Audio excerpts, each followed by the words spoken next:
নমস্কার, গল্পকথাকৃতি চ্যানেলে আপনাদের সবাইকে স্বাগত জানাই। প্রত্যেক দিনের মতো আজও চলে এসেছি আপনাদের কাছে একটা নতুন পর্ব নিয়ে। আশা করি আপনাদের আজকের পর্ব ভালো লাগবে আর আপনাদের এই গল্পটিও ভালো লাগছে। গল্প পাঠ ভালো লাগলে অবশ্যই চ্যানেলটি সাবস্ক্রাইব করে রাখবেন। তো চলুন শুরু করি আজকের পর্ব। আজকে শুরু করছি কেয়াপাতার নৌকো উপন্যাসের তৃতীয় খণ্ডের সপ্তম পর্ব। সুনীতি শ্বশুরবাড়ি থেকে হাতিবাগান মার্কেট হাঁটা পথের দূরত্বে। মিনিট 7-8 মধ্যেই বিনুরা সেখানে পৌঁছে গেল। মার্কেটটা বিশাল, অনেকখানি জায়গা জুড়ে। সামনে চওড়া ট্রাম রাস্তা।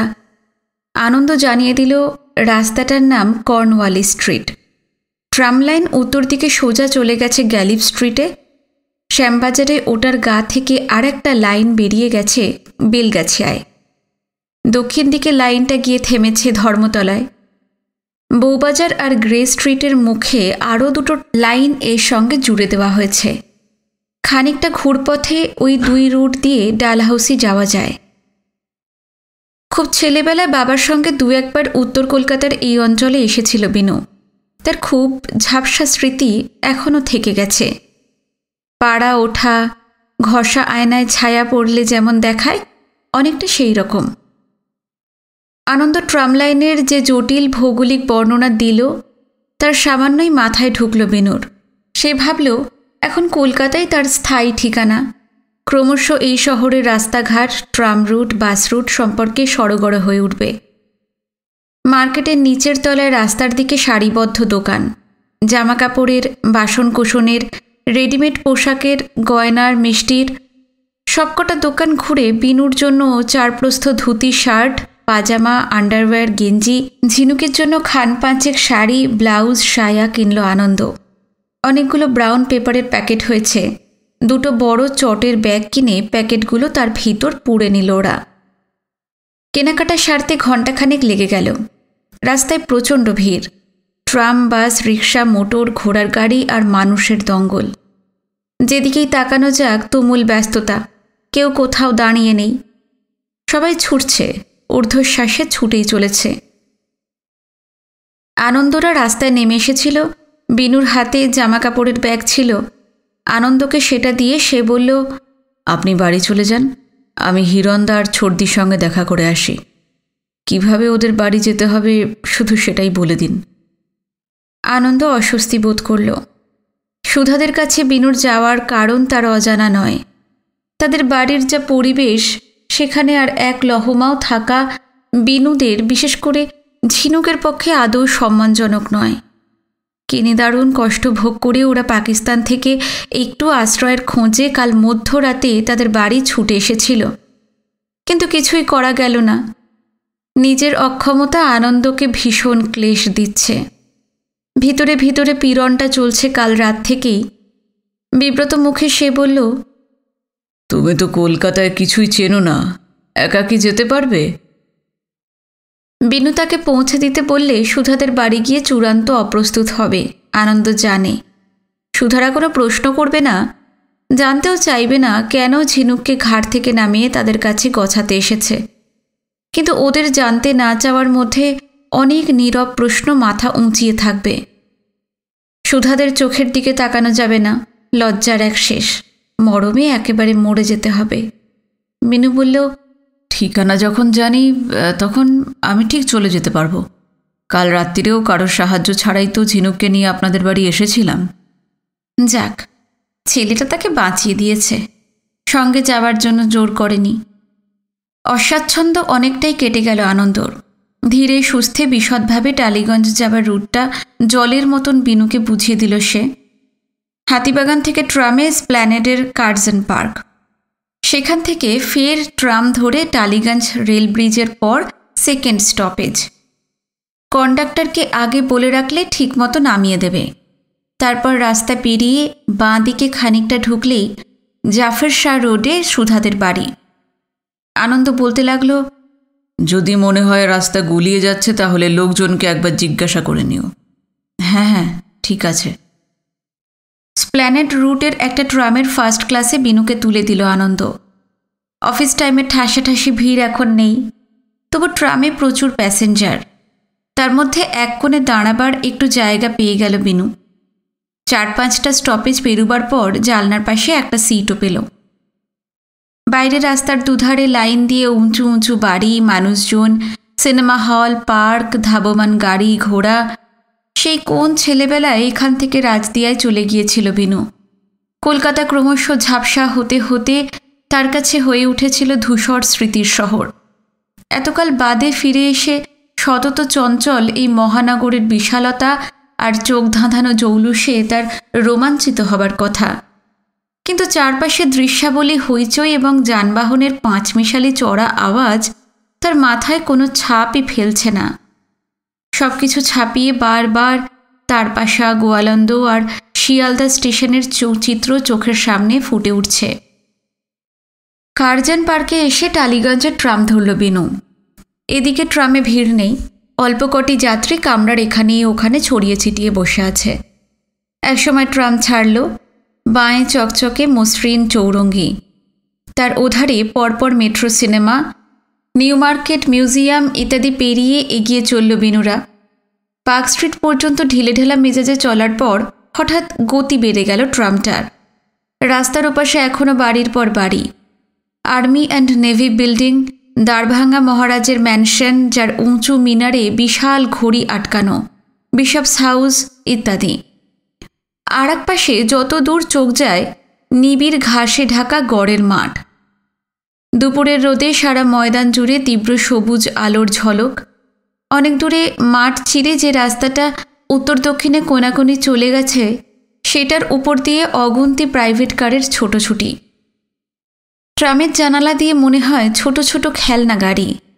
আরও দূরে রেসকোর্সের গ্যালারিগুলো দিগন্তের তলায় সাদা রেখা হয়ে আছে।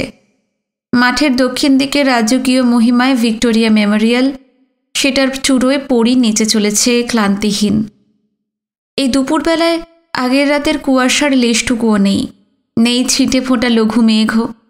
মাথার ওপর অফুরান নীলাকাশ, হালকা মেজাজে ফুরফুরে হাওয়া বয়ে যাচ্ছে।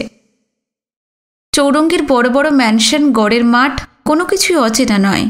স্মৃতির ঝাঁপি খুলে সব বেরিয়ে এসে চোখের সামনে সারি দিয়ে দাঁড়িয়ে পড়েছে। কিন্তু কণামাত্র আগ্রহ বোধ করছে না বিনু। ট্রাম টালিগঞ্জের দিকে যত এগোচ্ছে, ঝিনুকের চিন্তাটা চারদিক থেকে আরও বেশি করে তাকে সাপটে ধরছে। কন্ডাক্টরটির দায়িত্ববোধ আছে। রেল ব্রিজ পেরুবার পর সঠিক স্টপেজে বিনুকে নামিয়ে দিল।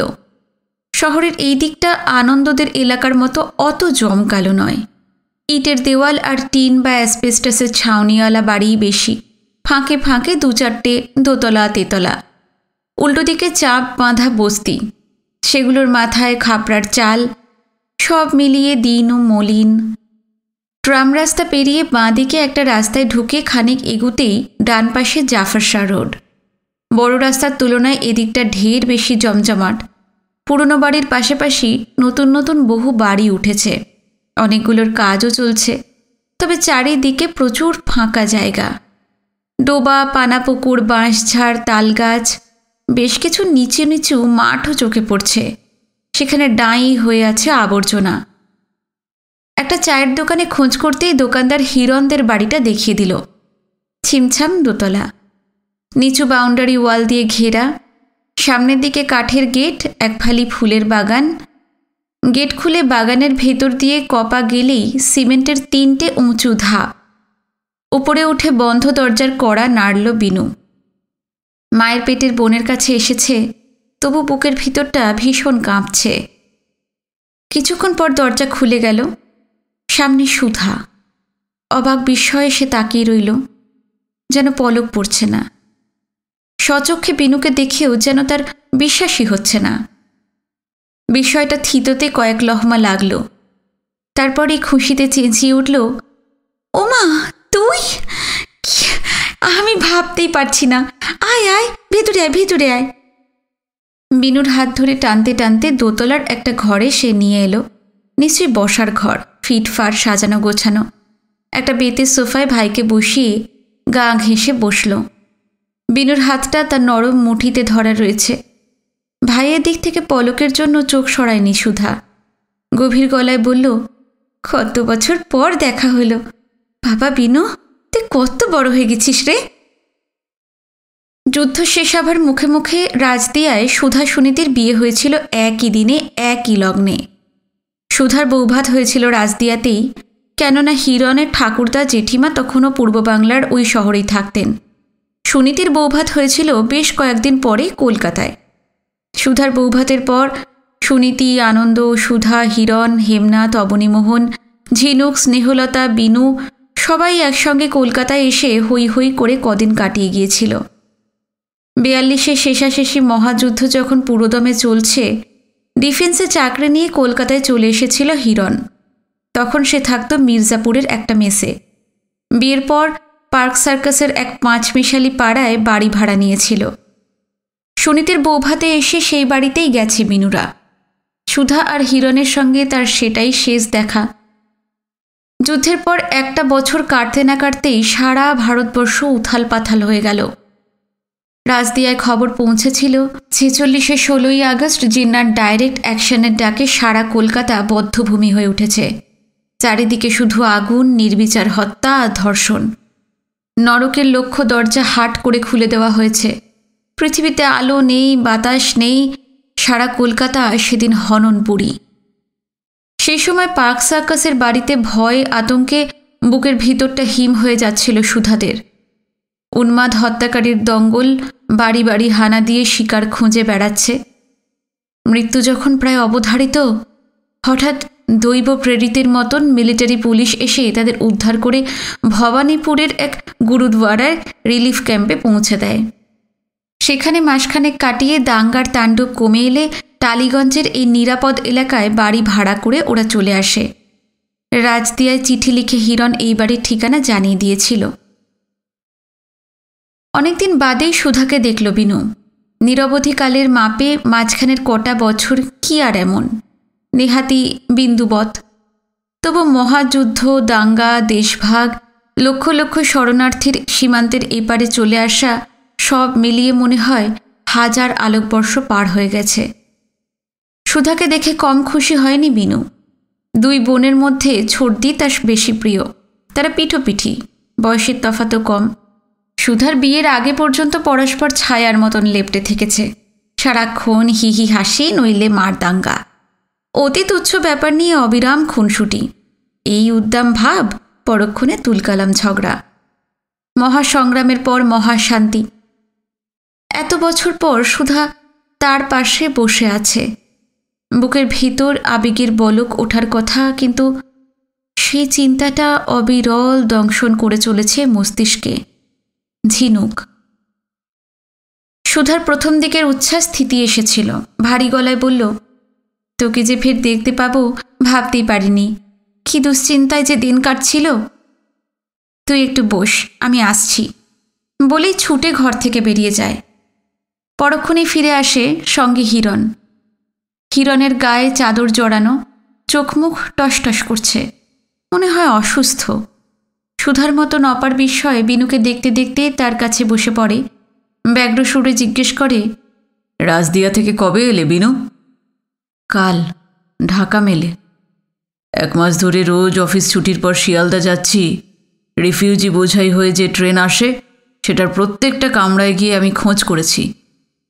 রোজই ভেবেছি যে তোমরা আসবে। পরশু রাতে হিম লেগে জ্বর হলো, তাই কাল আর স্টেশনে যাওয়া হয়নি। গেলেই দেখা হতো। শ্বশুরমশাই তো তীর্থে গেছেন, ভবানীপুরের বাড়ি তালা বন্ধ। কালকে রাতে তোমরা কোথায় ছিলে তাহলে? হিরণ কথা বলছিল ঠিকই, খুঁটিয়ে খুঁটিয়ে বিনুকে লক্ষ্য করছিল। উদ্বাস্তুদের তো রোজই দেখছে সে। পাকিস্তান থেকে রিফিউজি স্পেশালগুলো শিয়ালদা স্টেশনে ফি সন্ধ্যায় এসে যাদের নামিয়ে দিচ্ছে, তাদের চোখে মুখে শুধুই আতঙ্ক, শুধুই উৎকণ্ঠা। একটা নিদারুণ হত্যাপুরী যে তারা পেরিয়ে এসেছে, সর্বাঙ্গে তার ছাপ। বিনু যে ঢাকা মেল থেকে নেমেই এখানে আসেনি না বলে দিলেও চলে। চুল মোটামুটি আঁচড়ানো, পরিষ্কার কামানো মুখ, পরনে বেখাপ্পা হলেও ইস্তিরি করা পাজামা পাঞ্জাবি, চোখের কোলে অবশ্য পুরো কালির পোঁচ। একটা রাত যে নিশ্চিন্তে ঘুমোতে পেরেছে তা অবশ্য বোঝা যায়। বিনু বলল, বর্দির বাড়িতে ছিলাম কাল রাতে। হেমদাদু দিদারা ওরা কি এখনো ওখানেই আছেন? না, দেশ থেকে কেউই আসেনি ওরা। দাদু রাজদিয়া ছেড়ে আসবেন না, বলেছেন মরতে হলে ওখানেই মরবেন। ধুর, বুঝিয়ে সুঝিয়ে নিয়ে আসতে পারলে না ওদেরকে? ওর মতো মানুষকে কি বোঝানো যায়? তোমার কি মনে হয় হিরণদা? একবার যেটা ঠিক করেছেন সেখান থেকে এক চুলও নড়ানো যাবে না। হিরণকে বেশ উদ্বিগ্ন দেখায়। এই পাগলামির কোনো মানে হয়? দেশ কি আর আগের মতন আছে? মানুষ উন্মাদ জন্তু হয়ে গেছে এখন। বিনু কোনো উত্তর দেয় না। হিরণ বাড়িতে থাকায় একরকম ভালোই হয়েছে। ঝিনুককে এই বাড়িতে নিয়ে আসার বিষয়ে দুজনের সঙ্গেই কথা বলে নেওয়া যাবে। সুধার হয়তো আপত্তি হবে না, কিন্তু হিরণের মতামতই আসল। ঝিনুকের কথা কিভাবে বলবে, সব শোনার পর ওদের প্রতিক্রিয়া কি হবে ভেবে তল পাওয়া যাচ্ছে না। বলতে গিয়েও বাধা আসছে নিজের ভেতর থেকে।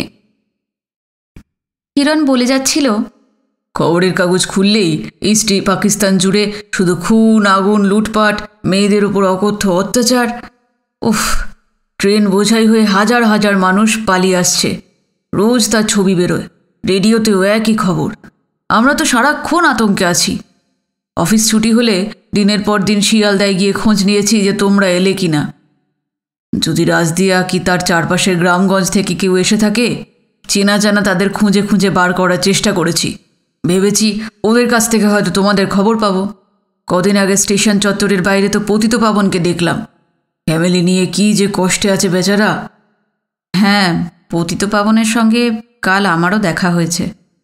সে তো বলল রাজদিয়ার অবস্থা ভালো না, চারিদিক গরম হয়ে আছে।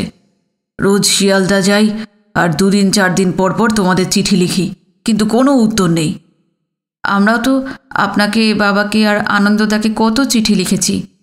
আপনারা নিশ্চয়ই পাননি? না তো, তোমরা চিঠি লিখেছিলে? আমরা একটাও পাইনি। ও, তাহলে পোস্টাল ডিপার্টমেন্ট কোনো কাজ করছে না। শুনেছি কলকাতায় আসার সময় নদীতে খুনিরা দল বেঁধে হামলা চালাচ্ছে। দাদু দিদিরা তোকে একা একা আসতে দিল? না এসে উপায় ছিল না রে। একা তো আমি আসিনি, সঙ্গে ঝিনুক ছিল।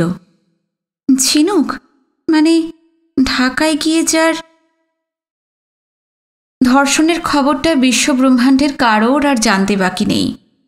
আস্তে করে বিনু মাথা নাড়ে। হ্যাঁ, ঢাকা থেকে উদ্ধার করে নিয়ে আসার পর ঝিনুক একেবারে উন্মাদ হয়ে গেছিল। ঘর থেকে বেরোতো না, দরজা জানালা বন্ধ করে অন্ধকারে এক কোণে বসে থাকত আর কাঁদত দিনরাত। সারাক্ষণ ওর ভয়, এই বুঝি হানাদারেরা তাড়া করে আসছে, ফের তাকে জোর করে তুলে নিয়ে যাবে। পাকিস্তান ওর কাছে আতঙ্কপুরী হয়ে গিয়েছিল রে। ওখানে থাকলে ঝিনুক বাঁচত না। কিন্তু কি, তুই ওই বয়সের একটা মেয়েকে সঙ্গে নিয়ে এলি, পথে বিপদে পড়িসনি? হ্যাঁ, ওই একাধবার পড়েছিলাম। সব শুনলে তুই বুঝতে পারবি। রাজদিয়া হেমনাথদের পুকুর ঘাটে রাজেকের নৌকোয় ওঠার পর থেকে বর্ডার পর্যন্ত যা যা ঘটে গেছে তার বর্ণনা দিয়ে গেল বিনু। খুঁটিনাটি কিছুই বাদ দিল না। কাল রাত্রিরেও হেমনলিনীদের কাছেও একই বিবরণ দিয়েছিল। আরও কতজনকে দিতে হবে কে জানে। সীমান্ত পর্যন্ত দীর্ঘ পথে জলস্থলে সর্বক্ষণ মরণ ভয়। কতবার মৃত্যু সামনে এসে দাঁড়িয়েছে হিসেব নেই। ঝিনুকের জন্য চরম ঝুঁকিটা বিনুকে নিতেই হয়েছিল। যত শুনছে চোখের তারা স্থির হয়ে যাচ্ছে সুধার, পলক পড়ছে না। বুকের ভেতর বাতাস আটকে যায়, চাপা আতঙ্কে শিউরে শিউরে ওঠে সে। জোরে শ্বাস ফেলে একসময় বলল, এভাবে ঝিনুককে তোর সঙ্গে দাদুর পাঠানো উচিত হয়নি রে। সাংঘাতিক যদি কিছু ঘটে যেত, উফ, আমি তো ভাবতেই পারছি না। সুধা চিরকালের ভীতু, অতি তুচ্ছ কারণেও তার ভয়। কিন্তু পাকিস্তান থেকে আসার পথে আজকাল যা ঘটছে তা শুনলে পৃথিবীর সবচেয়ে সাহসী মানুষেরও ত্রাসে বুকের ভেতর হিম হয়ে যাবে। বিনু মলিন হাসে, বলে, কিছুই তো হয়নি, শেষ পর্যন্ত প্রাণ নিয়ে ইন্ডিয়ায় তো চলে আসতে পেরেছি। আচ্ছা, ঝিনুক কি আনন্দদার ওখানে রয়েছে? হিরণ জিজ্ঞাসা করল। বিনু বলল, হ্যাঁ। হিরণদা, কলকাতায় এসে আমি ভীষণ বিপদে পড়ে গেছি। সবে কালই এসেছি, 2-4 দিন পরে আপনাদের সঙ্গে দেখা করতাম, কিন্তু আজই ছুটে আসতে হলো। কেন, কি হয়েছে রে? আচ্ছা, বিপদটা কি ঝিনুককে নিয়ে? হ্যাঁ, সবটা বলছি, শুনুন হিরণদা। হঠাৎ হিরণের খেয়াল হলো মৃত্যু যাতনা ভোগ করতে করতে কলকাতায় পা দিয়েই আজ এখানে চলে এসেছে বিনু, আর সেই থেকেই কথা বলে চলেছে বিরামহীন। নিশ্চয়ই ভীষণ ক্লান্ত হয়ে পড়েছে, ওর বিশ্রাম দরকার। সারা মাথায় আতঙ্ক নিয়ে পাকিস্তানের ভিতর দিয়ে দীর্ঘ পথ পাড়ি দেবার কাহিনী শুনতে শুনতে তারা এতটাই বিহ্বল হয়ে পড়েছিল যে অন্যদিকে নজর ছিল না। হিরণ বলল, না না, পরে শুনবো। সুধা, ওকে নিয়ে বাথরুম দেখিয়ে দাও। চান খাওয়ার সেরে দুপুরটা ঘুমোক, বিকেলে সব শোনা যাবে। ভাইটার সঙ্গে এত বছর বাদে দেখা, তাকে জলটুকুও পর্যন্ত দেওয়া হয়নি। ক্রমাগত প্রশ্ন করে বকিয়ে মেরেছে। অপরাধী মুখ করে দ্রুত উঠে পড়ে সুধা, বলে, হ্যাঁ হ্যাঁ, আয় বিনু আয়।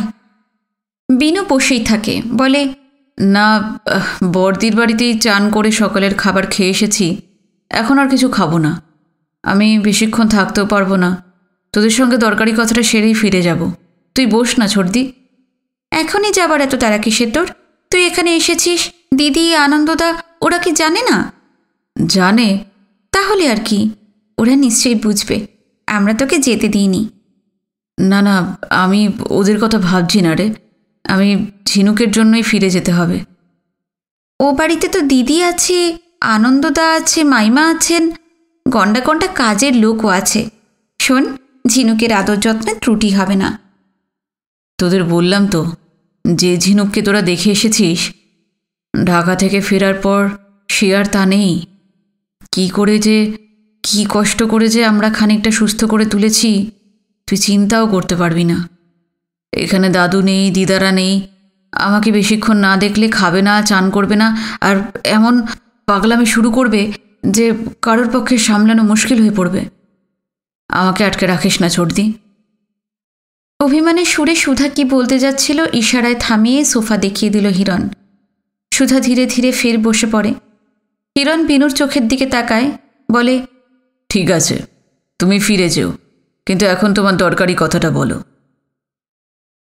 কাল শিয়ালদা স্টেশনে নেমে ঘোড়ার গাড়িতে ভবানীপুর গিয়ে অবনীমোহনকে না পেয়ে আনন্দদের বাড়ি যেতে হয়েছিল। আনন্দদের বাড়িতে ঝিনুকের সঙ্গে হেমনলিনী কি নিষ্ঠুর আচরণ করেছেন, আর বাড়ির প্রতিটি মানুষ নীরবে বিনা প্রতিবাদে তা সয়ে গেছে, সবই সবিস্তারে জানালো বিনু। একটুকুও রাগঢাক না করে। ঝিনুকের অপরাধ, সে ধর্ষিত, তাই সে অচ্ছুত, কৃমিকীটের মতো নোংরা। তার নিঃশ্বাসে পৃথিবী অসুচি হয়ে যায়। বলতে বলতে রাগে আক্রোশে তীব্র কষ্টে বিনুর মুখ রক্তবর্ণ হয়ে ওঠে, চোখ দুটো ফেটে পড়বে।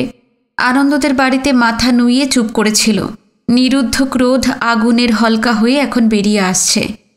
বিনু বলতে লাগলো, আগে যদি জানতাম, আমি ওদের বাড়িতে কিচ্ছুতেই যেতাম না। শিয়ালদা স্টেশনে রিফিউজিদের ভেতরেই পড়ে থাকতাম।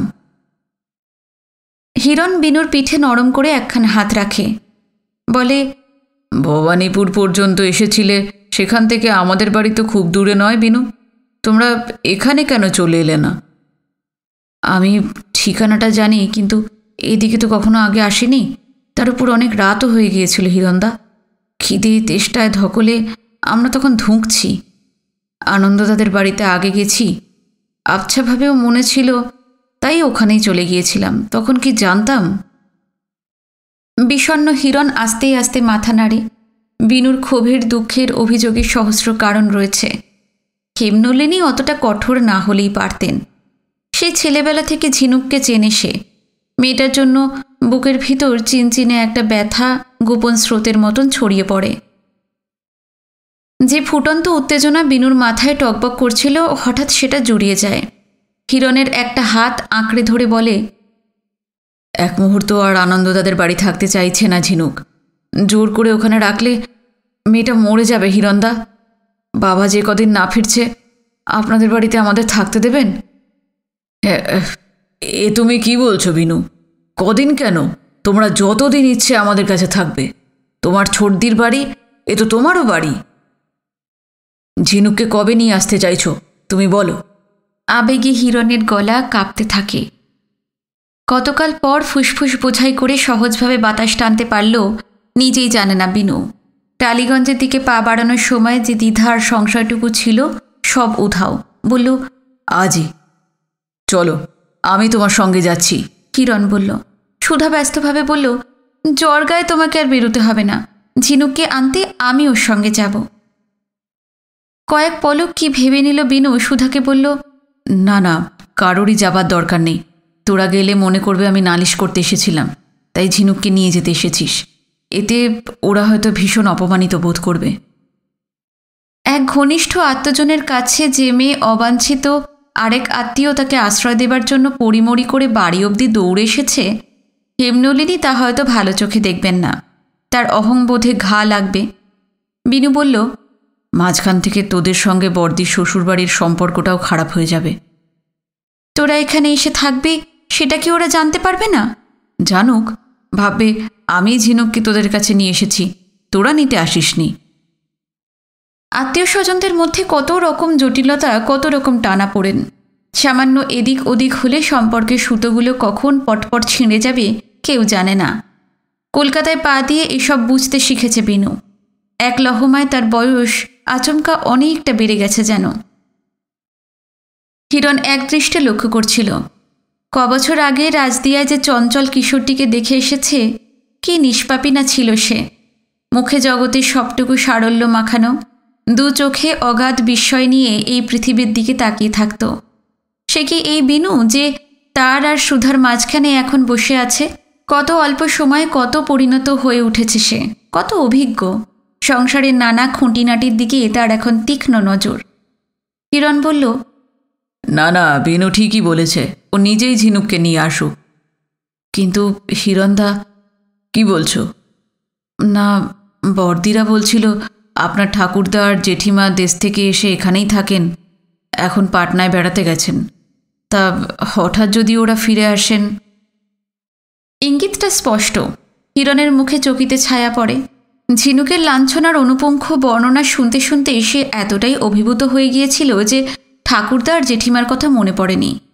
কবছরে কত কি ঘটল, মহাযুদ্ধ, দুর্ভিক্ষ, দাঙ্গা, গণহত্যা, হাজার হাজার নারী ধর্ষণ, সীমান্তের ওপার থেকে শরণার্থীর ঢল, বিশ্ব সংসার তোলপাড় হয়ে গেল, পুরনো জীবনযাত্রা ছিন্ন ভিন্ন, কিছুই আগের মতন এক জায়গায় দাঁড়িয়ে নেই।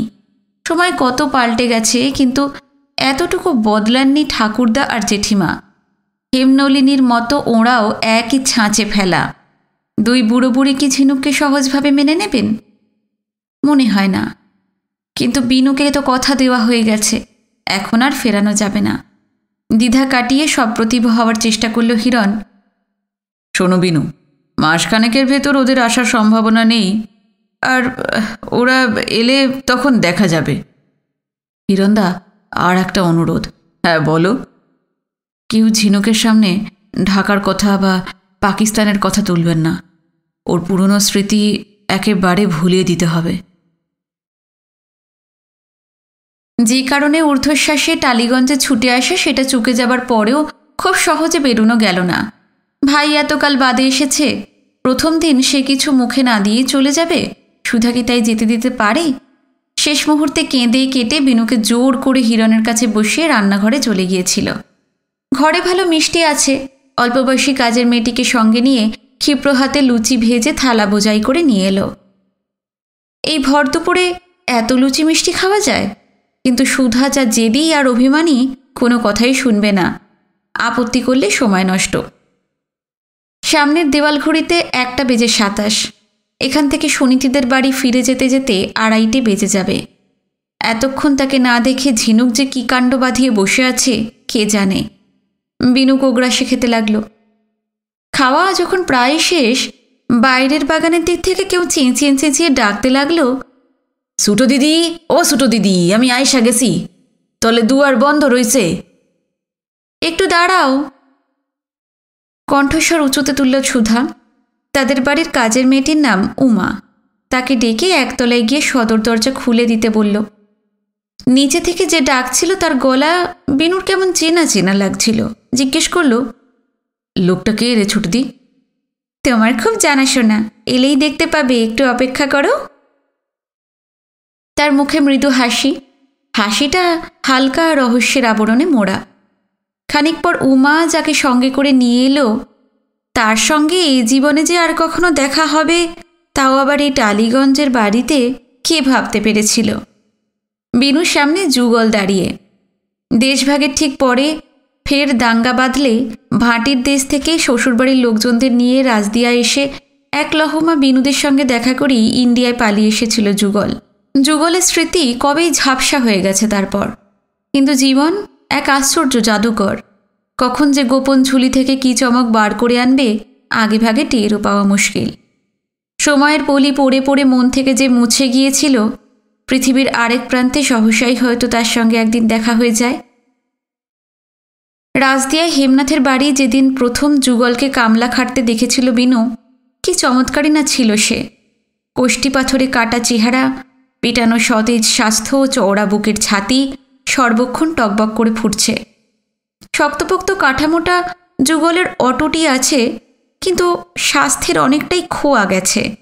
গাল ভাঙা, মুখে খাপচা খাপচা দাড়ি, কণ্ঠার হাড় গজালের মতন ঠেলে বেরিয়ে এসেছে, চোখ গর্তে ঢোকানো, চুল উঠে উঠে কপালটাপ মাঠ। পরনে আধময়লা পাজামা আর ডোরাকাটা সবুজ হাফ শার্ট, পায়ে তালিমারা স্যান্ডেল। পরস্পরের দিকে অপার বিস্ময়ে কিছুক্ষণ তাকিয়ে থাকে দুজনে।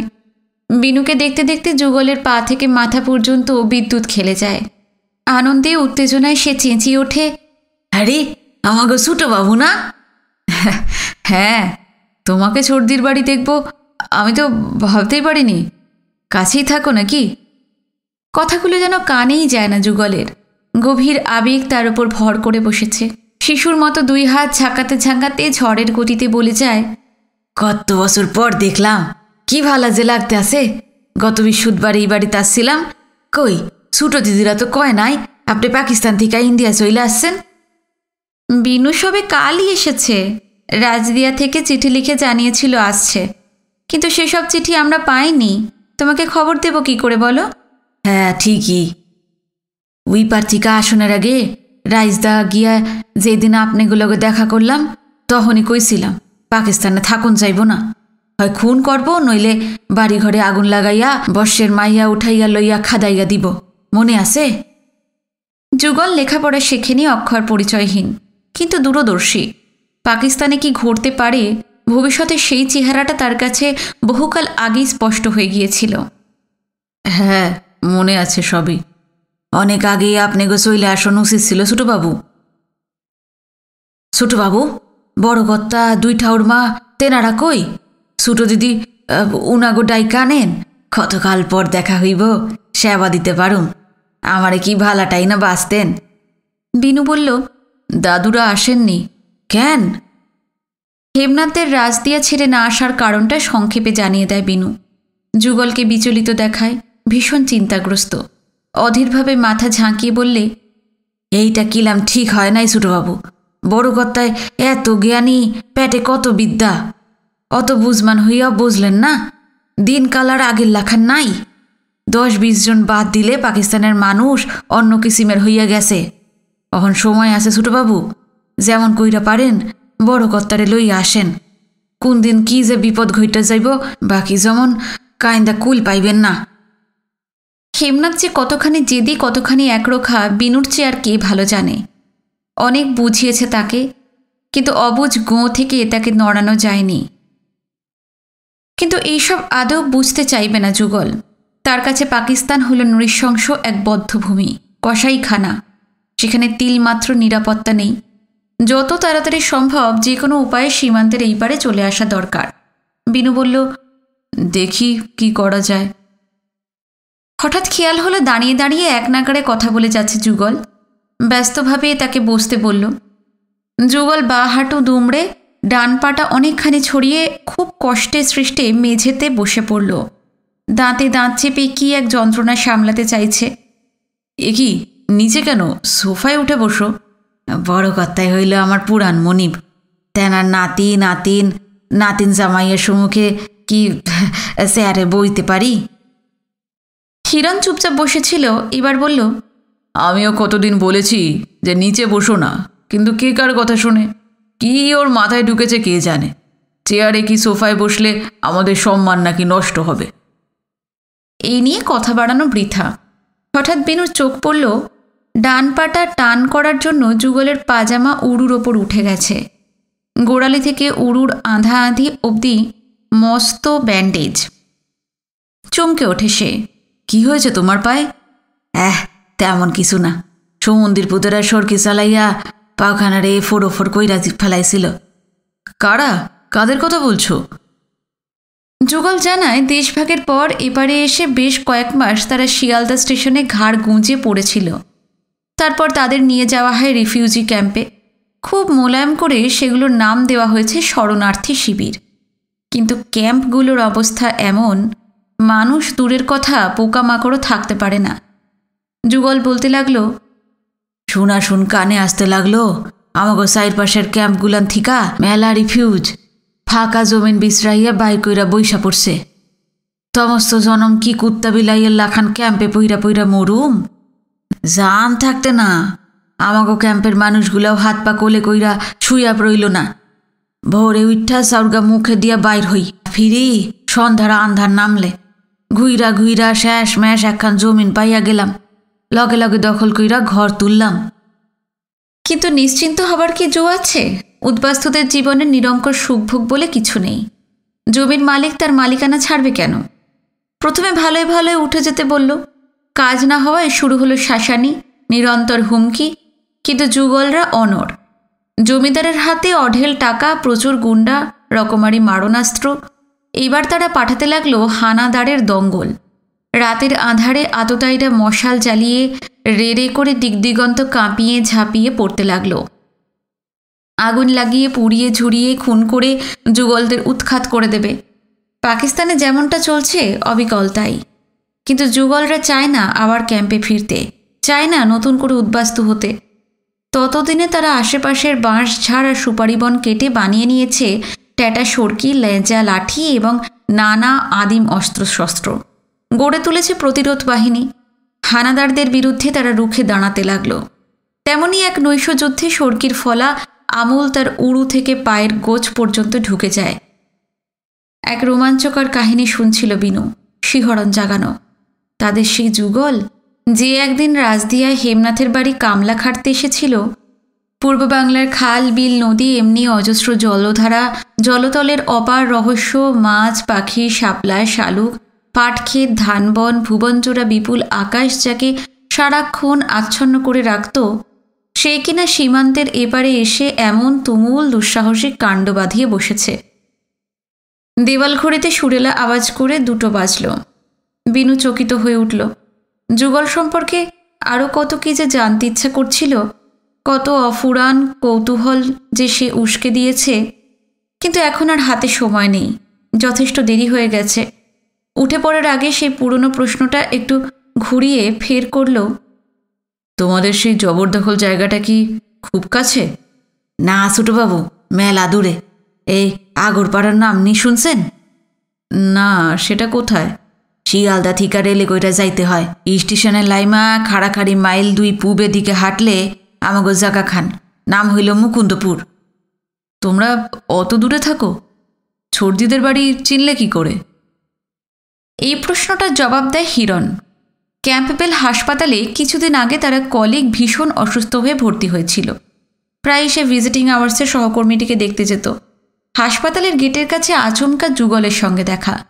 পায়ের চোট নিয়ে কদিন ধরেই সে ক্যাম্পবেলে আসছে। ডাক্তার, নার্স, ঝাড়ুদার থেকে ওয়ার্ড বয় পর্যন্ত সবার হাতে পায়ে ধরছে, কাকুতি মিনতি করছে, কিন্তু কেউ পাত্তা দিচ্ছে না। এদিকে ক্ষতস্থানটা পেকে দুনিয়ে উঠেছে, পা ফুলে 3 গুণ। যন্ত্রণায় টাটানিতে প্রাণ বেরিয়ে যাবার জোগাড়।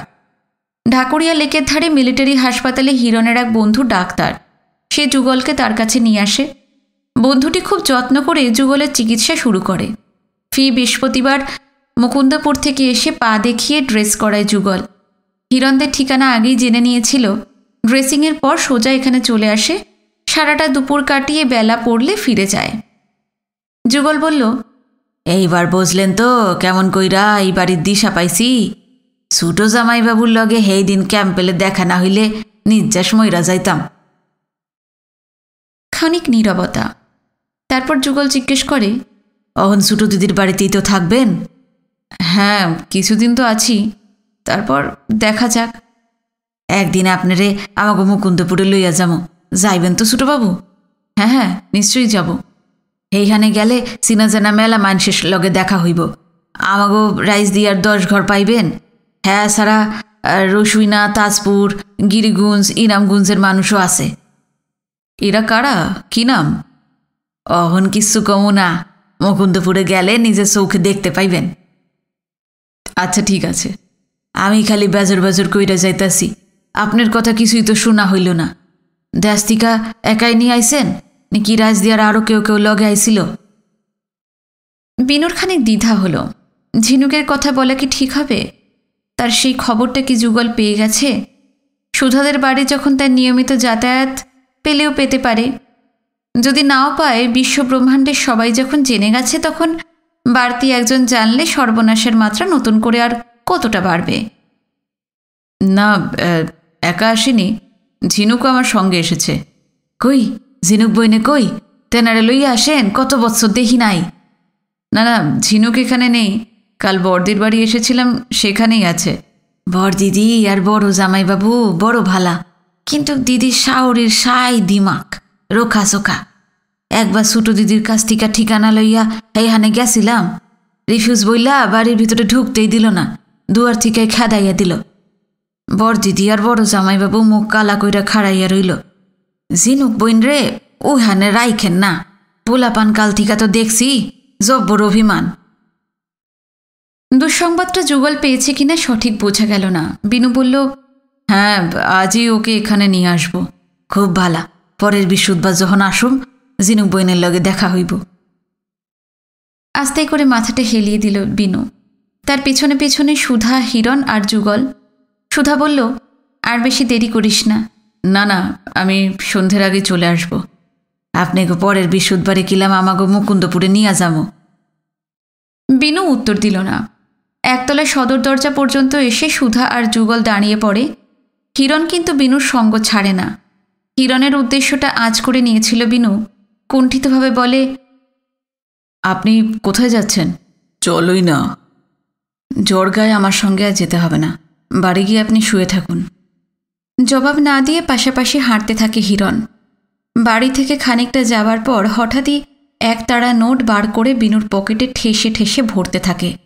না না না, এ কী করছেন? দেবেন না, দেবেন না, আমার কাছে এখনও 650 বেশি টাকা আছে। থাক না, এটাও রাখো, দরকার হলে পরে চেয়ে নেব হিরণদা। বড়রা কিছু দিলে না বলতে নেই। তার দৃষ্টিতে কত কী না মেশানো, স্নেহ, আবেগ, চাপা ভর্ৎসনা। বিনু আর আপত্তি করল না। মাথা নিচু করে সে হাঁটতে লাগল। বড় রাস্তায় এসে বিনুকে ধর্মতলার ট্রামে তুলে দিল হিরণ। ধর্মতলায় ট্রাম বদলে আনন্দদের বাড়ির কাছাকাছি এসে বিনু যখন নামল, হেমন্তের দিনটা বিকেলের দিকে ঢলতে শুরু করেছে। খানিক আগেও রোদে বেশ ঝাঁজ ছিল। তপ্ত শহর দ্রুত জুড়িয়ে যাচ্ছে। ঝিরঝিরে হাওয়া এখনও তেমন ঠান্ডা হয়নি, তবু আরামে গা জুড়িয়ে যায়। চারিদিকে যথারীতি ভিড়, প্রচুর মানুষ, প্রচুর গাড়ি ঘোড়া, নানা ধরনের মিশ্র আওয়াজ। কোনো দিকে দৃকপাত না করে জোরে জোরে পা চালাচ্ছে বিনু। ঢের আগেই ফিরে আসতে পারত, আসা উচিত ছিল, কিন্তু যুগলের সঙ্গে এত বছর বাদে দেখা, সহজে কি ছাড়ান পাওয়া যায়? কথায় কথায় কত দেরি হয়ে গেল। ট্রাম স্টপেজ থেকে বাঁ দিকে একটা চওড়া রাস্তা চলে গেছে, সেটা ধরে মিনিট 3 হাঁটলেই আনন্দদের বাড়ি। ভিতরে ঢুকতেই একতলায় ঝিনুকের ঘরের সামনে জটলাটা চোখে পড়ল। হেমনলিনী, আনন্দ আর 2-3টে কাজের মেয়ে। দুলালি ধারে কাছে নেই। সবার চোখে মুখে দুশ্চিন্তার ছাপ, কিছুটা উদ্বেগ, অনেকখানি বিরক্তি। কি হতে পারে? বিনুর বুকের ধকধকটা শতগুণ বেড়ে যায়। তাকে দেখতে পেয়ে হেমনলিনী হাঁপ ছাড়লেন। এক নিঃশ্বাসে তার 1000টা প্রশ্ন। আনন্দের কাছে শুনেছেন কি দরকারে বিনু একজনের সঙ্গে দেখা করতে গেছে। 1:15 মধ্যেই ফিরে আসবে। এখন 3:30 বাজে। কোথায় গিয়েছিল সে? কার কাছে গিয়েছিল? এত দেরি হলো কেন? বোঝা গেল আনন্দ এবং সুনীতি সুধাদের ব্যাপারটা গোপন রেখেছে। ভালোই করেছে। হেমনলিনীর ঝাঁকঝাঁক প্রশ্নের উত্তর দিতে গেলে অযথা সময় নষ্ট, উঠে আসবে নানা অস্বস্তিকর প্রসঙ্গ। সব শুনলে তিনি আদৌ খুশি হবেন না। উৎকণ্ঠায় দমাদ্দম হৃৎপিণ্ডে হাতুড়ির ঘা পড়ছে। বিনু এগিয়ে গিয়ে কাঁপা গলায় জিজ্ঞেস করল, কি হয়েছে মামা? ক্ষণেক আগে হেমনলিনী যা জানতে চাইছিলেন এখন আর সেই সব নিয়ে কৌতূহল নেই। বললেন, তোমার দেরি দেখে সেই 1:30টা থেকে ঝিনুক পাগলের মতন কেঁদে চলেছে। বিছানা থেকে নামছে না, কিছু মুখেও তুলছে না। আর আমরা বাড়ি শুদ্ধ সবাই কত করে বলছি, শুনছেই না। যাও, তুমি একটু বোঝাও। আমি দেখছি। অনেকক্ষণ ঠায় দাঁড়িয়ে আছি, আমার পা ধরে গেল। উফ, আমি যাই। হ্যাঁ, আসুন। দরজার বাইরে ঝিনুকের ছোঁয়া বাঁচিয়ে কর্তব্য পালন করছিলেন হেমনলিনী। দায়িত্ব হস্তান্তর করে তিনি চলে গেলেন। যে কাজের মেয়েগুলো দূরে দাঁড়িয়েছিল ধুমকে তাদেরও তাড়ালেন। শুধু আনন্দই দরজার মুখে দাঁড়িয়ে রইল। বিনু ঘরের ভিতর চলে আসে, আনন্দও আসে। হাঁটুর ফাঁকে মাথা গুঁজে ঝিনুক খাটে বসে আছে। তার পাশে সুনীতি, নিবিড় খোলা চুল কাঁধের ওপর দিয়ে সামনে ছড়িয়ে পড়েছে। পিঠ কেঁপে কেঁপে উঠছে ঝিনুকের। অবিরল কান্নার দমকে অবিকল সকালবেলার সেই দৃশ্য। বিনু নিচু গলায় ডাকল, ঝিনুক। সাড়া নেই, কেঁদেই চলেছে মেয়েটা। আরও বার কয়েক ডাকাডাকির পর মুখ তুলল, চোখ রক্তের ডেলা। কান্নাটা লহমায় উতরল হয়ে ওঠে। গলা চিরে চিরে ফিনকি দিয়ে বেরিয়ে আসে অপার্থিব কোনো ক্রন্দনের ধ্বনি, করুণ কাতর একটানা। তারই মধ্যে জড়িয়ে জড়িয়ে ঝিনুক বলে, 1:30টায় আসবে বলেছিলে, কেন 3টে বাজিয়ে ফেললে? শহরের আর এক মাথায় গিয়েছিলাম, এখান থেকে অনেক দূর, ট্রামে বাসে যেতে হয়। আগের থেকে কি বোঝা যায় সেখানে কতক্ষণ লাগবে? ভেবেছিলাম তাড়াতাড়ি ফিরতে পারবো। কথা বলতে বলতে দেরি হয়ে গেল। আমার ভীষণ ভয় করছিল। বর্দি আছে, আনন্দদা আছে, তোমার কিসের ভয়? কোনো জবাব নেই। সবাই এত করে বলেছে, খাওনি কেন? তুমি ফিরছিলে না তাই। কোথাও গিয়ে যদি আমি আটকে যাই, তুমি না খেয়ে এমন কান্নাকাটি করবে? কোনো মানে হয়? জানো, তোমার জন্য এখনো এই বাড়ির কারোর খাওয়া হয়নি। যাও, বাথরুমে গিয়ে চোখে মুখে জল দিয়ে এসো। সকালের জলখাবারের মতন এ ঘরেই ঝিনুকের ভাত পাঠিয়ে দিতে বলল সুনীতিকে বিনু। সুনীতি খাট থেকে নেমে বেরিয়ে গেল। ঝিনুক গেল বাথরুমে। খানিক পরে খেতে খেতে ঝিনুক মনে করিয়ে দেয়, আমরা কিন্তু আজই এখান থেকে চলে যাব। সেই ব্যবস্থাই তো করতে গিয়েছিলাম। তুমি খেয়ে কিছুক্ষণ জিরিয়ে নাও, সন্ধ্যের আগে বেরিয়ে পড়ব। বিনু যখন কথা দিয়েছে অগাধ স্বস্তি। সমস্ত দুর্ভাবনার অবসান ঝিনুকের। কোথায় নিয়ে যাওয়া হবে একবারও জানতে চাইল না। বিনু ঝিনুকের দিকে তাকিয়েছিল। তার ওপর কি গভীর বিশ্বাস মেয়েটার, কি অসীম নির্ভরতা। বুকের ভেতর পুরনো মায়া নতুন করে উতলাতে থাকে। ঝিনুকের খাওয়া হলে সুনীতি বিনু আর আনন্দকে খাওয়ার ঘরে নিয়ে গেল। এই বাড়িতে চিরকালের প্রথা, পুরুষেরা আগে খাবে, তারপর মেয়েরা, সবার শেষে কাজের লোকজন। আনন্দর ভাই দীপক 9:30টায় অফিসে চলে গেছে। পুরুষ বলতে আপাতত 2জন, আনন্দ আর বিনু। ফুলতোলা আসন পেতে তাদের বসিয়ে খেতে দিল সুনীতি। রান্নার ঠাকুর মাঝে মাঝে এসে দরকার মতন ভাত, ডাল, তরকারি, মাছ, মাংস টাংস দিয়ে যাচ্ছে। কত যে বাটি ঝকঝকে প্রকাণ্ড কাঁসার থালার চারপাশে। টালিগঞ্জ থেকে আসার সময় 1 গাদা লুচি মিষ্টি খাইয়ে দিয়েছিল সুধা। গলা পর্যন্ত ঠাসা। অবেলায় ভাত খেলে সহ্য হয় না বিনুর। সারা দিন শরীর ঢিঢিস করতে থাকে। কাল মাঝরাতে আচমকা এসে পড়ায় সেভাবে খাওয়াও হয়নি। তাই আজ রান্নাবান্নার বিপুল আয়োজন, শুধু তাদেরই জন্য। না বললে সুনীতি ছাড়বে না, ভীষণ কষ্টও পাবে। হেমনলিনীর কানে গেলে ছুটে আসবেন, আপ্যায়নের এতটুকু ত্রুটি হতে দেবেন না। বেনু খুঁটে খুঁটে একটু আধটু মুখে তুলতে লাগল। হেমনলিনীদের সামনে কিছুই জিজ্ঞাসা করা যায়নি, এমনকি ঝিনুক যখন তার ঘরে একা ছিল তখনও নয়। সুধাদের সঙ্গে কি কথাবার্তা হলো না জানা পর্যন্ত অন্যের সামনে মুখ খোলা ঠিক নয়। ভীষণ কৌতূহল হচ্ছিল সুনীতি আর আনন্দর, সেই সঙ্গে যথেষ্ট উৎকণ্ঠাও।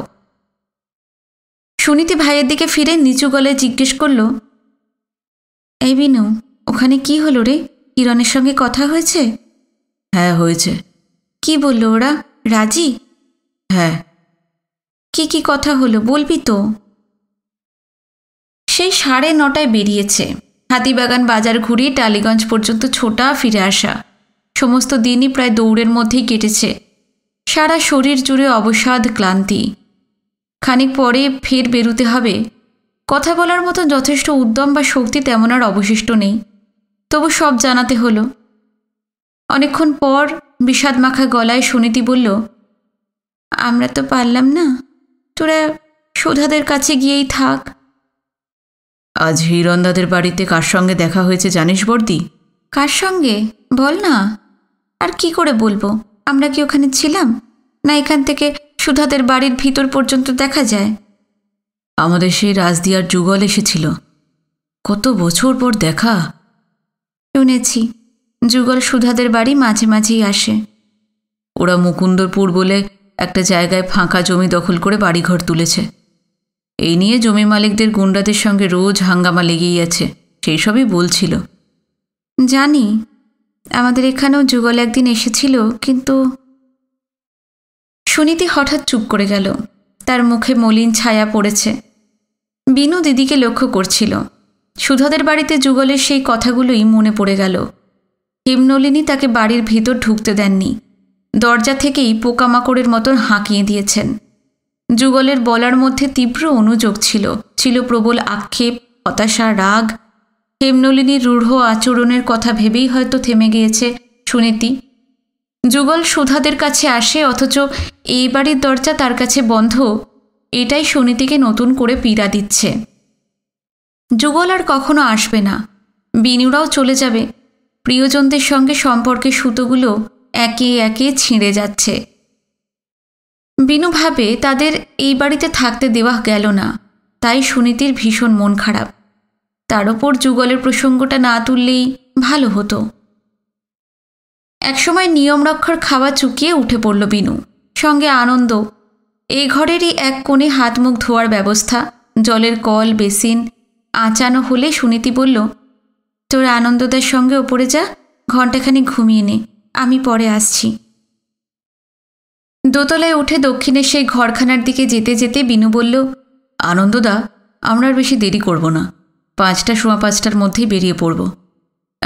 এখানে ঘোড়ার গাড়ি কিভাবে পাওয়া যাবে? আনন্দ বলল, এই নিয়ে তোমাকে ভাবতে হবে না, যতীনকে দিয়ে ডাকিয়ে আনব। যাও, এবার তুমি শুয়ে পড়ো, আমি থাকলে তোমার বিশ্রাম হবে না। আনন্দ চলে গেলে ঘরে এসে বিছানায় শরীর ঢেলে দেয় বিনু, কিন্তু ঘুম আসে না। বাইরে হেমন্তের বিকেল নিস্তেজ হয়ে আসছে। জানালা দিয়ে আকাশের যে আয়তক্ষেত্র চোখে পড়ে, সেখানে মহাশূন্যে কটা চিল অলস ডানায় ভেসে বেড়াচ্ছে। রোদে দুপুরের সেই ঝলমলে ভাবটা আর নেই। যতদূর নজর যায়, হালকা কালচে ছায়া দ্রুত ছড়িয়ে যাচ্ছে। মস্তিষ্কের গোপন কুঠুরি থেকে সেই চিন্তাটা ফের বেরিয়ে আসে। আপাতত কয়েকদিন সে চাপমুক্ত। ঝিনুককে নিয়ে সুধাদের বাড়িতে অন্তত লজ্জায় গ্লানিতে কুঁকড়ে থাকতে হবে না। কিন্তু এ তো সাময়িক বিরতি। রুদ্ধশ্বাসে ছুটতে ছুটতে ফুসফুসে বাতাস টেনে নেবার সামান্য অবকাশ। অনন্ত দুর্ভাবনার চিরতরে অবসান তাতে ঘটবে না। সুধাদের বাড়িতে কদিন আর থাকতে পারবে? 1 সপ্তাহ, 2 সপ্তাহ। তারপরেও রয়েছে শত সহস্র দিন। পারাপারহীন দীর্ঘ ভবিষ্যৎ কোথায় কত দূরে গিয়ে ঠেকেছে কে জানে। ঝিনুকের মতন একটি ধর্ষিত মেয়েকে নিয়ে কিভাবে বাকি জীবন কাটবে ভাবতে ভরসা হয় না বিনুর। মাঝে মাঝে বেপরোয়া হয়ে উঠতে ইচ্ছা করে। যা ঘটার ঘটুক, যে কোনো পরিস্থিতির মুখোমুখি বুক চিতিয়ে দাঁড়াবে, কাউকে তোয়াক্কা করবে না। কিন্তু এই পর্যন্তই। পরক্ষণে তার প্রতিজ্ঞা, তার আত্মবিশ্বাসে চির ধরে যায়। সামনে 1000টা বাধা, কত রকম প্রতিবন্ধকতা মাথা উঁচিয়ে আছে। সেই সব পেরিয়ে যাওয়া কী যে কঠিন। হঠাৎ সূক্ষ্মভাবে একটা আক্ষেপ বিনুরকে ভেতর থেকে ঝাঁকানি দিতে থাকে। ঝিনুককে পাকিস্তান থেকে না আনলেই বোধহয় ভালো হতো। একা ঝাড়া হাত পায়ে এলে তার কোনো সমস্যাই থাকতো না। জীবন হতো ভারশূন্য, মুক্ত। সুধা, সুনীতি বা অবনীমোহনের কাছে থেকে ধীরে সুস্থে নিজের ভবিষ্যৎ সে তৈরি করে নিতে পারত। ভাবনার বৃত্তটা পূর্ণ হবার আগেই চাবুকের ঘা পড়ে মুখের ওপরে, একের পর এক অবিরাম। এ কী ভাবছিল সে? যে মেয়েটা সে কোন ছোটবেলা থেকে তার সঙ্গে লক্ষ্য পাকে জড়িয়ে আছে, মিশে আছে তার শ্বাসবায়ুতে, তাকে ফেলে আসার চিন্তা কেমন করে এলো তার মাথায়? নিজেকে ধিক্কার জানায় বিনু। আত্মগ্লানিতে মন ভরে ওঠে। আচমকা কার কলকলানি কানে ভেসে আসে, কোনো মেয়ের কণ্ঠস্বর। গলাটা চেনা চেনা, তবে সুনীতি বা মাধুরী নয়, হেমনলিনীও নন, দুলালি বা বাড়ির অন্য কাজের মেয়েও নয়। কাজের মেয়েদের সাধ্য কি এমন হইচই বাধায়? কয়েক জোড়া পায়ের শব্দ সিঁড়ি বেয়ে ওপরে উঠে আসছে। সারা বাড়ি এখন মুখর। একাই কথা বলছে মেয়েটি, অবিরল। গলার স্বর সতেজ সুরেলা, তার সঙ্গে ঝংকার মেশানো। মনে হয় কোনো তরুণী। বিনুদা, বিনুদা! ধর্মর করে বিছানায় উঠে বসে বিনু। দরজার ঠিক বাইরে দাঁড়িয়ে আছে সুনীতি, মাধুরী এবং ঝুমা। আদলটা একই রয়েছে, তবু কত বদলে গেছে ঝুমা। সে এখন পরমাশ্চর্য যুবতী। ভরাট লম্বাটে মুখ, সুছাঁদ নাক, ডানা মেলা সরু ভুরু। পিছন দিকটা অনেক ভারী হয়েছে। দু চোখে কি এক গাঢ় মাদকতা। পরনে সিল্কের শাড়ি আর ব্লাউজ, বাঁ হাতে সোনার ব্যান্ডে ছোট্ট ঘড়ি, ডান হাতে রুলি। গলায় লকেটওয়ালা সোনার হালকা চেন, সর্বাঙ্গ জুড়ে যৌবনের ইন্দ্রজাল। এমন নারী সেকালে জন্মালে তাকে নিয়ে রাজরাতের মধ্যে ধুমধুমার বেঁধে যেত, কিংবা 10 দিগন্ত তোলপাড় করে বসত স্বয়ম্বর সভা। ঝুমার কাঁধ থেকে একটা নকশা করা চামড়ার ব্যাগ ঝুলছে। বাইরে থেকে মনে হয় বই খাতায় বোঝাই। চোখের পাতা পড়ছিল না বিনুর। সারা শরীরে শিহরণ খেলে যাচ্ছে। পা থেকে মাথা অবধি তীব্র তড়িৎ স্পর্শে কেঁপে কেঁপে উঠছে যেন। সেই যুদ্ধের সময় রাজদিয়ায় এক বিজন দুপুরে কিশোরী ঝুমা তার ভেজা ভেজার রক্তাভ ঠোঁট দিয়ে বিনুর ঠোঁট শুষে নিয়েছিল। একটি চুম্বন নরনারী সম্পর্কের অপার রহস্যের প্রথম দরজা বিনুর সামনে খুলে দিয়েছিল। শিরাস্নায়ু সেদিন অবশ হয়ে গেছে, মাথা ঝিমঝিম। কিন্তু তারই মধ্যে টের পাচ্ছিল বুকের ভেতর ভরা বর্ষার পদ্মা আর মেঘনা যেন সমস্ত কিছু ভেঙে চুরে উথাল পাতাল করে দিচ্ছে। যুদ্ধ থামলে ঝুমা আনন্দদের সঙ্গে কলকাতায় চলে এসেছিল। সুনীতির বৌভাতে তার সঙ্গে শেষ দেখা। তারপরেও মাঝে মাঝে সে চিঠি লিখত। বিনুও উত্তর দিয়েছে। স্বাভাবিক নিয়মেই একদিন চিঠি লেখালেখি বন্ধ হয়েছে। চোখের আড়াল হলে অনেক কিছুই তো হারিয়ে যায়।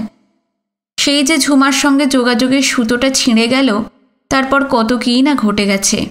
দাঙ্গা, আগুন, ধর্ষণ, নারীহরণ, ব্যাপক হত্যা, দেশভাগ, সীমান্ত পেরিয়ে লক্ষ লক্ষ শরণার্থীর এপারে চলে আসা। অগ্নিগর্ভ সময়ের উল্টোপাল্টা হাওয়া ঝুমাকে অনেক দূরে সরিয়ে নিয়ে গিয়েছিল। কিন্তু কে জানত তার বুকের ভেতর কোনো অদৃশ্য প্রান্তে পদ্মা মেঘনা হয়ে লুকিয়েছিল মেয়েটা সঙ্গোপনে। তাকে দেখা মাত্র 2 নদী বান ডাকিয়ে পারকুল ভাঙতে ভাঙতে বেরিয়ে এসেছে। ঝিনুকও যথেষ্ট সুন্দরী, তরুণী, ঝুমারি বয়সী। ঢাকা থেকে উদ্ধার করে আনার পর পাগলামির ঘোরে 2 হাতে মাঝে মাঝেই বিনুকে আঁকড়ে ধরত। রাজদিয়া থেকে বর্ডার পর্যন্ত 2 দিন তাকে বুকের ভেতর সাপটে নিয়ে আসতে হয়েছে। ঝিনুকের কাঁধ, গাল, ঠোঁট, স্তন, পেট, উরু তার গায়ে লেপ্টে থেকেছে। কিন্তু কখনো মনে হয়নি রক্তে আগুনের ঝিলিক হেনে বিদ্যুৎ খেলে যাচ্ছে। অথচ ঝুমাকে দেখে অস্থির লাগছে কেন? কিশোর বয়সের সেই প্রথম চুমুটির তীব্র মধুর অনুভূতি এখনও বুঝি বা তার ঠোঁটে মাখানো রয়েছে। ঝুমার 2 চোখ থেকে খুশি আর উত্তেজনা উপচে পড়ছিল। গলার স্বর উঁচুতে তুলে বলল, কি দেখছো এমন করে? চিনতে পারছো না আমি ঝুমা? না না, চিনব না কেন? নিশ্চয়ই চিনেছি। দরজার বাইরে দাঁড় করিয়ে রাখবে নাকি? আরে না না, এসো। ঝুমা ঘরে ঢুকে বিনুর খাটে একেবারে ঝুপ করে বসে পড়ল। কাঁধের ব্যাগটা নামিয়ে পাশে রাখল। সুনীতি ও মাধুরীও ঝুমার সঙ্গে ভেতরে এসেছিল। 2টো চেয়ার টেনে তারাও কাছাকাছি বসে।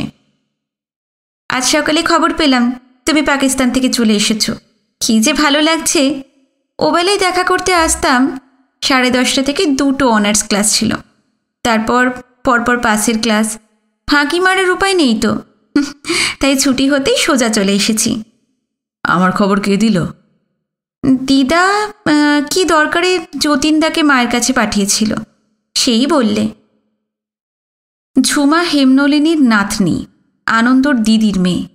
বিনু বলল, কোন কলেজে পড়ো? Scottish church. কিসে অনার্স করছো? হিস্ট্রি। কোন ইয়ার চলছে? First year. ঝিনুকের মুখ চকিতে বিনুর চোখের সামনে ভেসে ওঠে, সঙ্গে সঙ্গে মন ভারী হয়ে যায়। অল্প বয়সে বাবা মার গৃহযুদ্ধের কারণে স্কুলে 3টে বছর নষ্ট হয়েছিল ঝিনুকের, নইলে এতদিনে তারও বিয়ে পড়ার কথা।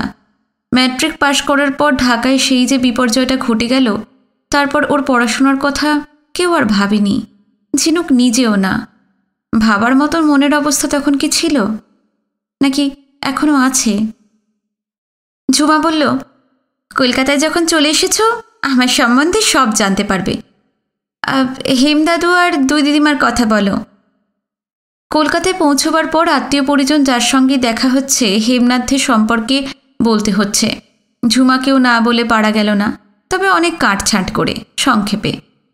ঝুমার গোড়ার দিকের উন্মাদনা হঠাৎ ঝিমিয়ে আসে। ঝপ করে গলা নামিয়ে মলিন মুখে বলে, যতীনদা বলছিল তোমার সঙ্গে ঝিনুকা নাকি এসেছে। একতলায় তাকে দেখেও এলাম, ভীষণ খারাপ লাগছিল গো। ওর সম্বন্ধে আগেই তো অনেক খবর কানে এসেছিল, অনেক কষ্ট। শেষ না করে থেমে যায় সে। কোন খবরের ইঙ্গিত ঝুমা দিয়েছে বিনুর বুঝতে বাকি থাকে না। এত বছর বাদে তাকে দেখে বিনুর স্নায়ুমণ্ডলীতে যে ঝড় উঠেছিল মুহূর্তেই তা উধাও হলো। সে উত্তর দিল না। দুঃখ, মানসিক যাতনা এইসবে বেড়াজাল কেটে বেরিয়ে আসার জন্য একেবারে অন্য প্রসঙ্গে চলে যায় ঝুমা। এখন তো তোমরা এখানেই থাকছো, আমাদের বাড়ি খুব কাছে, এদুয়ার সুইমিং পুলেরও ধারে। কবে যাবে বলো? কবে যেতে পারবো জানি না। মানে? আমরা এখানে থাকছি না। সত্যি? হ্যাঁ, তোমার মামিকেই জিজ্ঞেস করো না। ধরা গলায় সুনীতি বলল, হ্যাঁ ওরা চলে যাবে। কবে যাচ্ছ? আজই, এই তো একটু পরেই বেরোবো। এই বাড়িটা যেন ঝুমার খাস সম্পত্তি। বিনুর সিদ্ধান্ত মেনে নিতে পারছিল না সে। বলল, এই তো সবে কাল এলে, আজই চলে যাবে? কেন? না না, এখন তোমাদের কোনোভাবেই যাওয়া হবে না, কদিন থেকে যাও। না, থাকার উপায় নেই। কেন নেই? তোমাকে কি কেউ তাড়িয়ে দিচ্ছে? না না। তাহলে যাবার জন্য ক্ষেপে উঠছ কেন? বিনু চুপ। কী বলবে সে? এই বাড়িতে না থাকার মূল কারণটা আর যাকেই হোক হেমনলিনীর নাতনিকে কোনোভাবেই জানানো সম্ভব নয়। ঝুমা তড়িৎ পায়ে উঠে দাঁড়ায়। আনন্দ মামা, দিদা সবাই তো এই বাড়িতেই আছে, তাদের ডেকে আনছি। মামিরাও এখানে আছে, দেখছি তোমাদের যাওয়া কি করে হয়। বিনু হতচকিত। ঝুমা জামে ত্রিভুবন কাঁপিয়ে তুমুল কিছু বাঁধিয়ে বসার অলৌকিক ক্ষমতা তার আছে। মুহূর্তে নিজেকে সামলে গম্ভীর মুখে বিনু বলে, ঝুমা বসো। বিনুর স্বরে এমন এক ঋজুতা রয়েছে যা উড়িয়ে দেওয়া যায় না। নীরবে বসে পড়ে ঝুমা। বিনু বাধা দেওয়ায় মনে ক্ষোভ জমেছে, ফর্সা মুখে তাও ফুটে উঠছে। আসলে সে যা চায় সেটি হওয়া চাই, এবং তৎক্ষণাৎ। তার কোনো কাজে, কোনো আচরণে আপত্তি করা চলবে না। তার মর্জি মাফিক চলতে হবে সবাইকে, নতমস্তকে। ঝুমার কাছে এটাই জাগতিক নিয়ম। কিছুক্ষণ থুম হয়ে বসে থাকে ঝুমা, তারপর জিজ্ঞেস করে, কোথায় যাবে তোমরা? ভবানীপুরে তোমাদের সেই বাড়িতে? না। তবে? যাব এক জায়গায়, তুমি তাদের চেনো না। 1000 ঘণ্টা জবাবদিহি এড়াবার জন্যই মিথ্যে বলতে হলো। হেমনলিনী ছুটতে ছুটতে ঘরে ঢুকলেন, চোখে মুখে শঙ্কা, উত্তেজনা, উদ্বেগ। তুমি একবার নিচে যাও তো বাবা বিনু। সন্ধ্যা এসে বলল ঝিনুক নাকি ফের কান্নাকাটি শুরু করেছে, কাজের মেয়েরা ওকে সামলাতে পারছে না। নতুন করে ঝিনুকের কান্নার হেতুটা মোটামুটি আঁচ করে নিল বিনু। লাফ দিয়ে খাট থেকে নেমে পড়ে সে।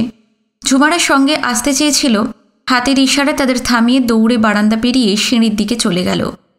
একতলায় ঝিনুকের ঘরে ঢুকতেই চোখে পড়ল, কান্নায় খান খান হয়ে যাচ্ছে ঝিনুক। মুখটা বিকৃত, 2 চোখ দিয়ে অবিরল জলের ধারা বইছে। সন্ধ্যাদের চলে যেতে বলে ঘর ফাঁকা করল বিনু। আবার কি হলো? শুধু শুধু কাঁদছো কেন? শুধু শুধু? হ্যাঁ, ওই মেয়েটা এসেছে তাই না? যা অনুমান করা গিয়েছিল হুবহু তাই। ফুলটা হৃদয়ের কোন অন্তঃপুরে গিয়ে বিঁধেছে টের পাওয়া যাচ্ছে। ঝুমার প্রতি ঝিনুকের হিংসেটা অনেক কালের পুরনো। রাজদিয়াতেই তার সূত্রপাত। এত লাঞ্ছনা, এত বিপর্যয় ঘটে গেছে জীবনে, কিন্তু সেটা স্মৃতির গোপন কক্ষে লুকোনোই ছিল। সব দেওয়াল ভেদ করে আবার বেরিয়ে এসেছে। কি আশ্চর্য! এটা ওর মামা বাড়ি, আসবে না? আসার আর সময় পেল না, আমরা চলে গেলেই তো আসতে পারতো। অবুঝের মতো কথা বলো না ঝিনুক। নিজের মামা বাড়িতে কে কখন আসবে আর কেন আসবে সেটা সে বুঝবে। তোমার আর আমার সেখানে কিচ্ছু করার নেই। তাছাড়া কি? সে আশায় তোমার আমার কি অসুবিধা হয়েছে? ঝিনুকের কান্না থেমে গিয়েছিল।